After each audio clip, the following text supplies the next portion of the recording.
Angel, Dahil. maraming natutuwa dahil nakita kayo in public ni Phil recently at very sweet kayo. Napawisan ako, may tissue. Parang ano naman kasi, parang wala pa lang, wala. Hello, hindi naman. Sasari na naman ako nito eh. Okay naman.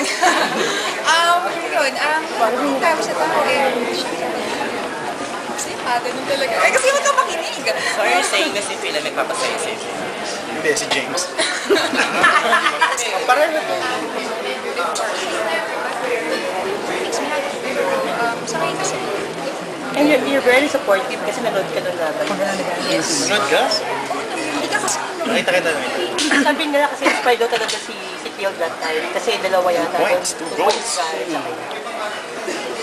inspired siguro. Well, dahil gusto niya manalo talaga. Dahil gusto niya represent the Philippines. Na okay yung football natin. Dahil sa akin, Pero we heard na may laban sila sa Kuwait, di ba? Manonood ka na doon. hindi ko alam. May plano ba? Never magkaroon ng chance at Sana raw magkaroon kung may free time ka.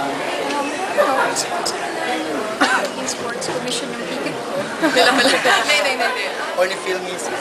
Pero if ever ikaw Maybe. personally gusto mong makapunta sa Kuwait para panoorin, Hindi. Naano ko nag-tense. Mahirap kaya nanonood ng live. Parang hindi ka makahinga. Pero tingnan natin. Pero hindi pa naman ako sa at kagabi daw, magka-date kayo sa concert ni Kylie. Hindi niya masasabi. Hindi ko nga alam Thank you kung daw, may alam Mike. siyang kanta ni Kylie. So, kinonvince mo ba siya pumunta? Hindi. Gusto lang daw niya sumama. Ewan ko siya kung To our friends in the media, thank you very much. We can now wrap up ganun lang talaga, medyo. this Pag gumagamit ka lang questions and talaga we're ng going to head go to the next group medyo and ask mahaba lang questions talaga to ng both konti. Angel and